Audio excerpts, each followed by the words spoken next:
the other day I put out this short of me playing some nice chords with a cool effect on it. And in this lesson I'm going to show you how to do that. Now, people are asking for tabs all the time. I don't have the tabs on this. So I'm going to listen to it and work it out and show you exactly how to play it.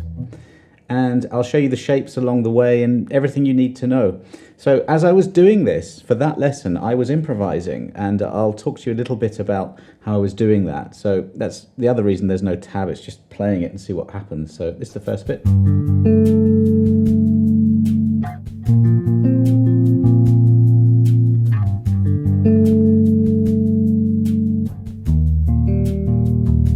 I won't get the pattern exactly right, but this is it.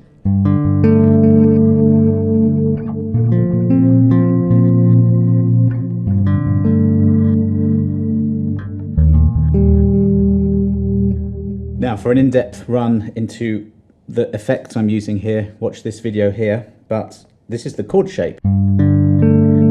This is a sus2 shape, so it's a G. We're starting on a G.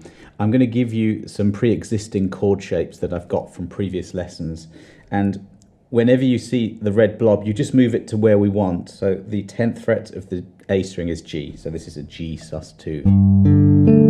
Using fingers 1, 3 and 4, and you can use your second, but I'm finding it easier to use my third. And that's the pattern: thumb, index, thumb, middle. And you can play whatever you want, any rhythm, notes together, but what I was doing was this. And then go up 3 frets to B flat, same shape, B flat sus2. It has a root, a 5th and a 9th, lovely sound. Back to the G sus2.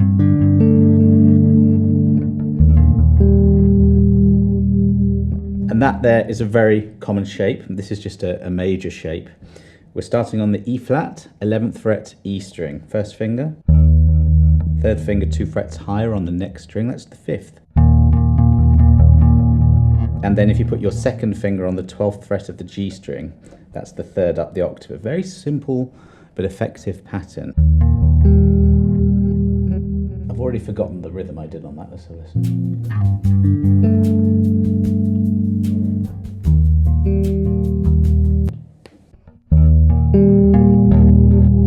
Play any rhythm you like. I have a drum beat going here. I'm going to give you that, by the way. Download it via the link below.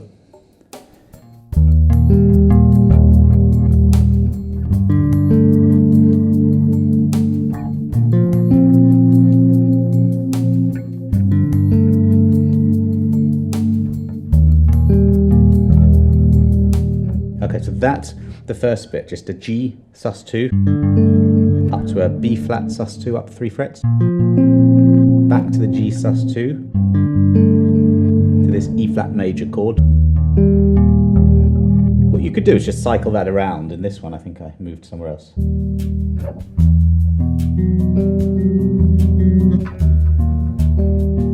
Right, let's look at that.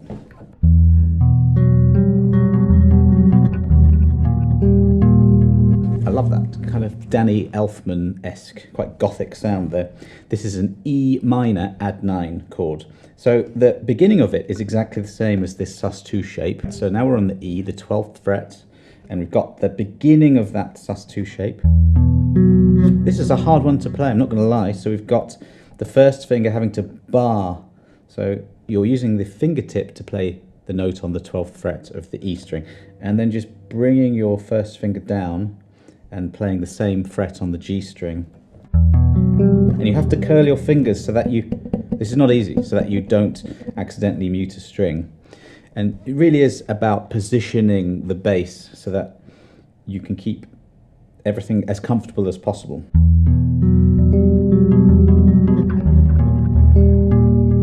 That's the chord progression there. You've got the E minor add 9. Back down 1 fret to the E flat major, the chord from before. And you could just practice this probably with the drum beat.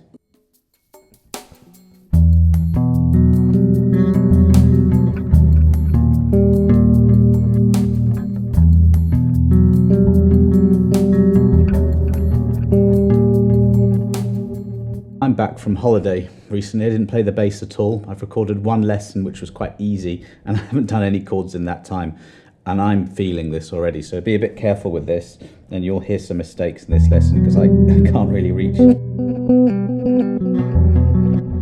something like that coming up, so let's go back a bit.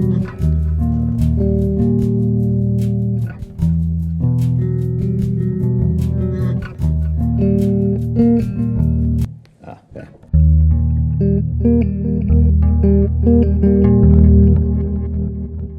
So it repeated that, didn't it? So we have the E minor add 9 again, and here you can either go thumb, thumb, index, middle, so thumb, thumb on the E and the A strings, then you've got the index and middle covering the D and G strings. You can either do that like this, or go thumb, index, middle, and then ring finger. Yeah, and try not to do what I just did there. If you don't quite have that stretch with the little finger, you'll get a buzz. I did it on the short as well, so bad technique on my part. You see how I'm angling the bass a bit this way away from my body? That makes it easier.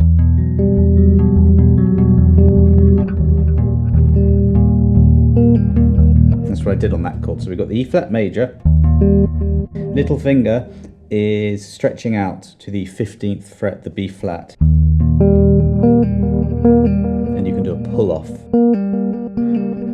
Since all the fingers are pressed down, the second finger is pressed down, you just pluck, pull down, and there's that. You can do that on here as well.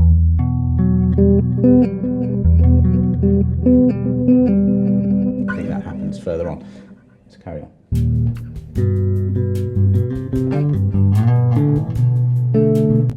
Yeah, like I said, this was all improvised, based on some ideas I had. So this section,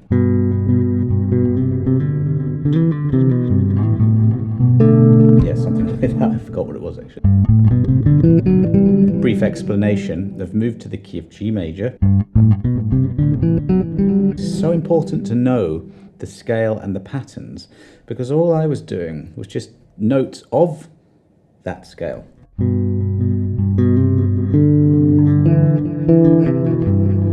think that's what it was. Let's one more time. Weird having to transcribe yourself.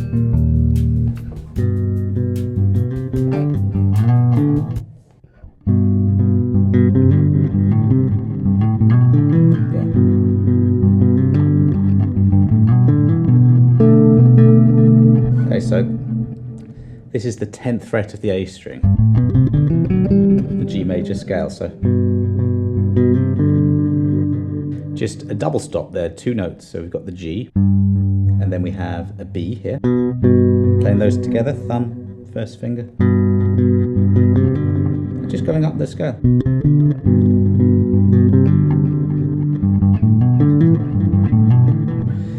I'll show you sort of the thought process behind what I was doing, because it makes it easier, I think. This is a G, and that's a G major pentatonic scale shape that I use all the time. You've got G, A, B, and then D, E, with that pattern.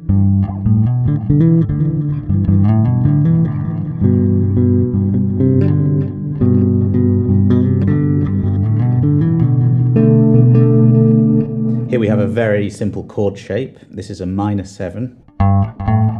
This is the 3 chord built on the 3rd degree of the scale. G, A, B, and it's minor. This shape here, so we've got the root, flat 3rd, flat 7, thumb, index, middle. I think that was all it was.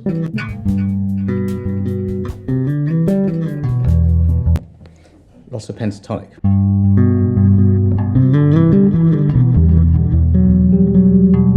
Something like that. So we're back to that G again.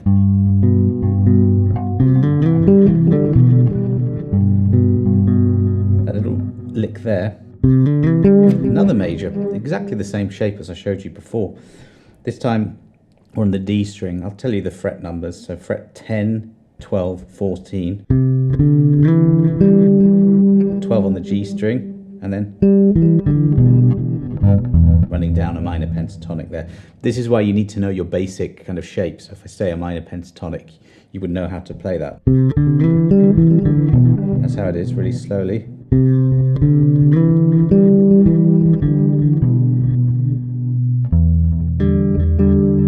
Back to that E minor chord. Is that what I did?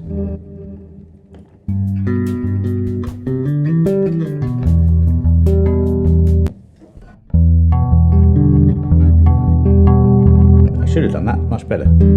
I did this. This is now a very, very basic E minor chord. You know we did the basic E flat major? So it'll be this. You've got your root 5, fret 12 of the E string and 14 of the A string, barring that finger onto the 12th fret of the G string. That's as basic a minor chord as you can get. Stick that note in there, you got a minor 7. You could use that, or that. Any of these voicings will work, and you should make it your own. Try different things.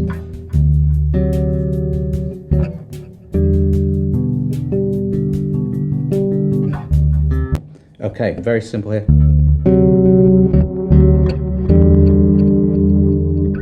This is just a D dominant 7th. This is the shape.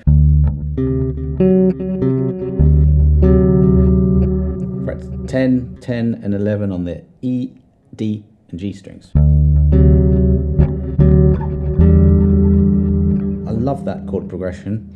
Going from, it's just the 5 to the 6.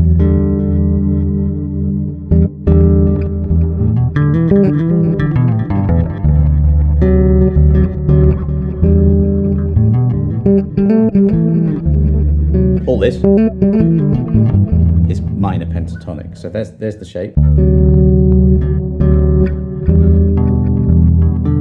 Any minor chord will work here. This is the 12th fret, E minor 7, or that nice E minor add 9, or the boring sort of.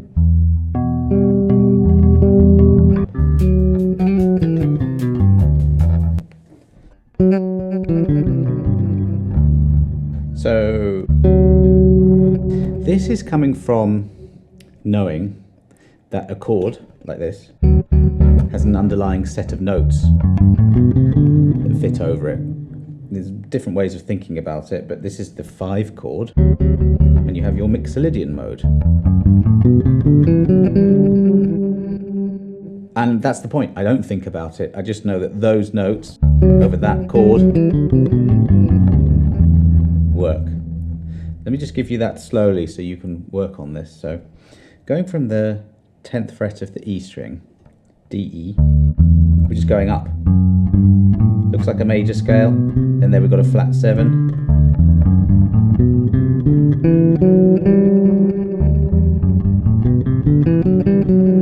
Come up and see me, that song. So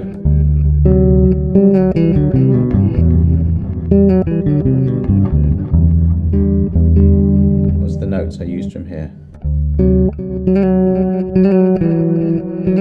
think I did that, just a little slide out and in again.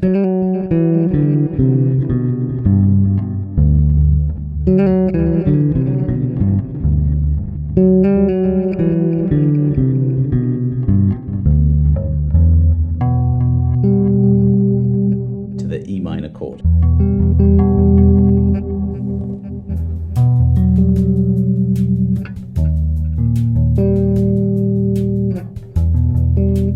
Chords again, the same ones as before.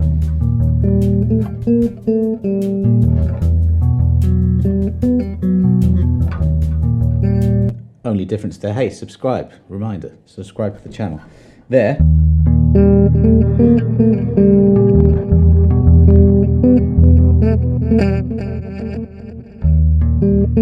There are certain notes that fit over this, so we've got that E flat major chord again from before. And if we go 14th, 15th fret,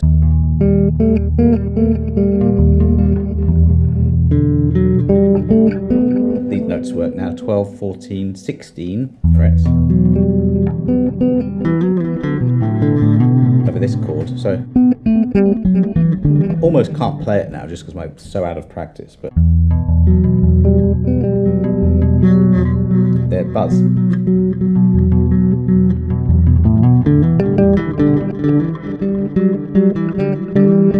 All of these notes can work.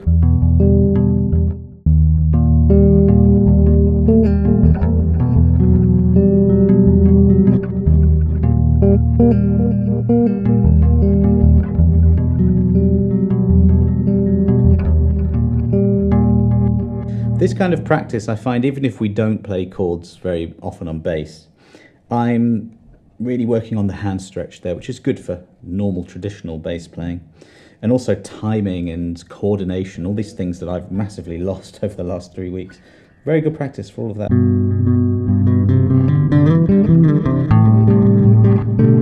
can improvise if you know the sequence of chords. I think I've done a lesson on this. If I haven't, I'll do another one. I'm coming to the end of the lesson here because I've got some stuff to do today, but that's a G major 7 chord, that's an A minor 7, and that's a B minor 7. So you could use these chords in and around melody notes.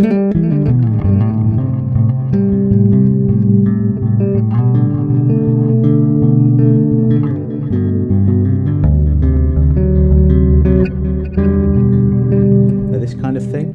I think probably I will do a lesson on that because there is a lot there, but actually there sort of isn't. I'm just playing a scale.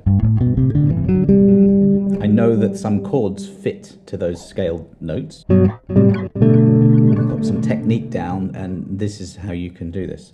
I think it's a bit too much for this lesson though, so I think I'm going to do another lesson where I'll go into that a bit more. I hope you got something from that. So what I'm going to do is I'm going to put a link to the drum beat, but also to some of the shapes there. And it's just a case of getting them under your fingers, getting that technique together as well. You know, you're keeping a shape. I need to get that shape back.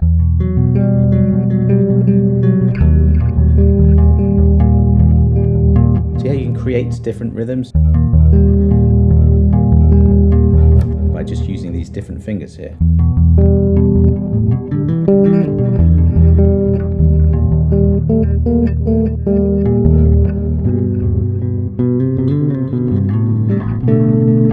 Hours of fun with this kind of thing. Thanks for watching. Do click that link, like the video if you enjoyed it, and subscribe to the channel. I'll see you on the next lesson.